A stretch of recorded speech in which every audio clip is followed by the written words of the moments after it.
Good morning students. Today we are going to see about the transition elements. Transition elements is also called as D block elements. In this chapter we are going to see about the properties, their behaviors, their magnetic property, catalytic property, their colored nature, variable oxidation state and valencies owing to the 3D transition, 4D transition and 5D transition elements of the D block elements. And the three transition series, the first transition series 3D, it starts from the metal scandium and it goes up to zinc. In this, zinc is a stable metal due to its complete electronic configuration. Manganese is also stable due to its partially filled stable system. The electrons occupy the 3D orbitals and 4s orbitals.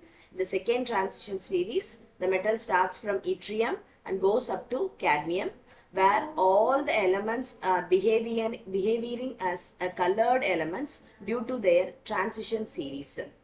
And the third transition series comprises of the elements starting from lanthanum to hafnium and goes up to mercury. In the entire periodic table, the exceptional behavior goes to the metal mercury due to their highest weight compared to all the other metals present in the periodic table, and the electronic configuration corresponds to the outermost electrons present in their orbitals. They have partially filled d orbitals. They generally possess the electronic configuration similar to n minus 1d and ns2 orbitals, and it progresses from the 3d transition, the 4d transition and the 5d transition, and the short electronic configuration responds to their respective natural or rare gases present here. The 3D transition corresponds to the argon, the 4D transition corresponds to the krypton, and it goes up to. Here also certain exceptional behavior are present due to their stability, their extra stability, fully filled, completely filled or partially filled D subshells. The periodic trends in the transition series changes from atomic or ionic radii, ionization enthalpy, the electronegativity, the melting and the boiling points. Generally, the atomic or ionic radii changes from top to down and from left to right. It decreases gradually across a series due to the increase in the nuclear charge present in the nucleus of the corresponding metal.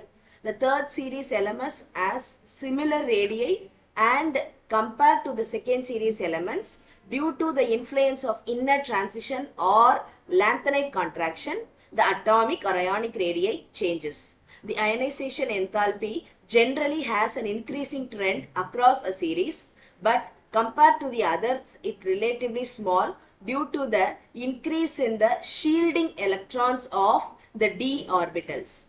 The electronegativity increases across a series, but compared to the p block elements, they are lesser in electronegativity. Since we all know that fluorine is highly electronegative compared to all the other elements present in the periodic table. The melting and boiling points corresponds to the nuclear charge present in the d subshell and s subshell. These orbitals also exhibit variable valency. For example, in KMnO4, the oxidation state of manganese is +7. So it may exhibit a stable oxidation state of +2 in various components. In KMnO4, manganese exhibits +7. For example, the ferric chloride and ferrous chloride exhibit itself as +2 and +3 oxidation state, making it stable in one oxidation state and making it unstable in the other oxidation state. They also exhibit this variable oxidation state due to the energy difference between the n-1d orbital and the ns orbital, because the s orbital and the d orbitals electrons are participating in the bonding. And the oxidation state is also dependent on the lower oxidation state and higher oxidation state, the intermediate state. The lower oxidation, the higher oxidation states corresponds to the oxidation states of the elements present in the 3D subshell and 4S subshell.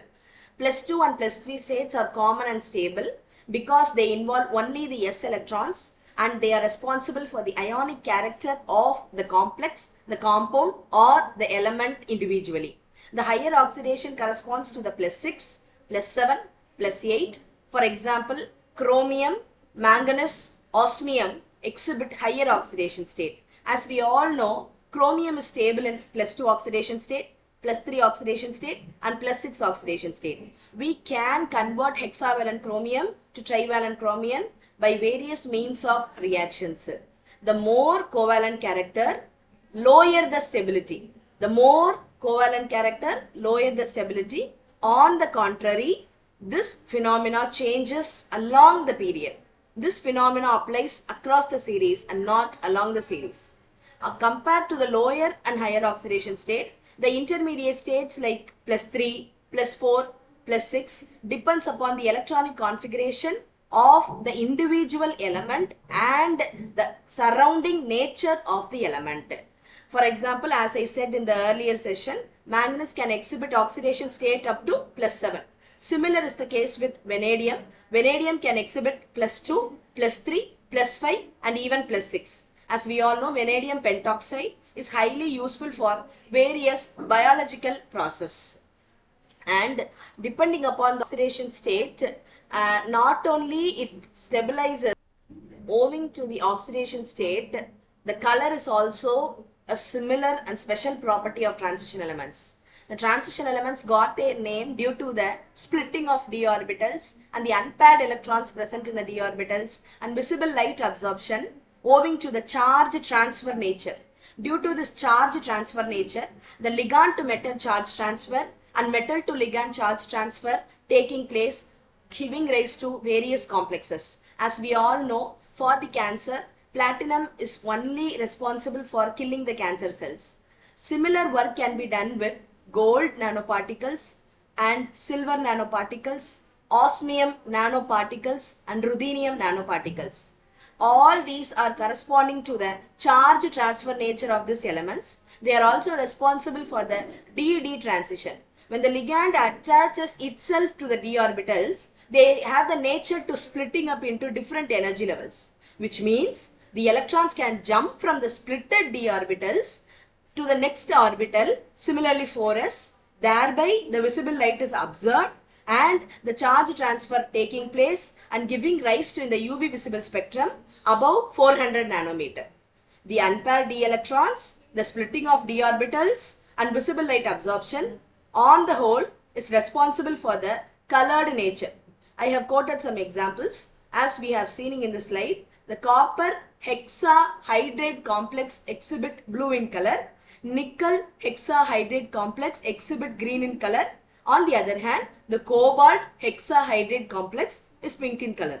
This is due to the influence of the metal to the ligand water. So, the color changes. Blue, green, pink. So, the absorption either takes place in the lower intensity or taking place in the magnetic properties.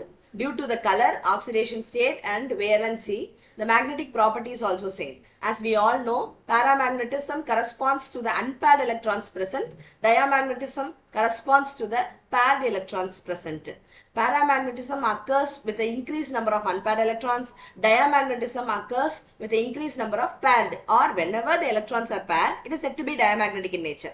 Completely filled corresponds to diamagnetism. On the other hand, partially filled, half filled corresponds to the paramagnetism, where the magnetic moment is responsible for the nature of the magnetic. And the other is catalytic property owing to the variable oxidation state and lower activation energy. Common catalysts used in biological process, as I said in the previous slide, it is vanadium pentoxide, manganese oxide, chromium oxide, and nickel, platinum, palladium and iron as individual metals, and vanadium as oxides, manganese as oxides and chromium as oxides. And they are also having the tendency to form complexes. They form complexes of even size, small size, depending upon the available d orbitals and variety of spaces. They have the tendency to form complex like a tetrahedral complex, a square planar complex, octahedral complex, depending upon the ligand and the nature of the metal bonding. And this is what we have learnt in today's class owing to the transition metals. To recap, transition is also called as D block elements. They are divided into 3D, 4D and 5D transition elements. They exhibit various properties like magnetic, color depending upon their electronic configuration. And that's it for today's class. Thank you.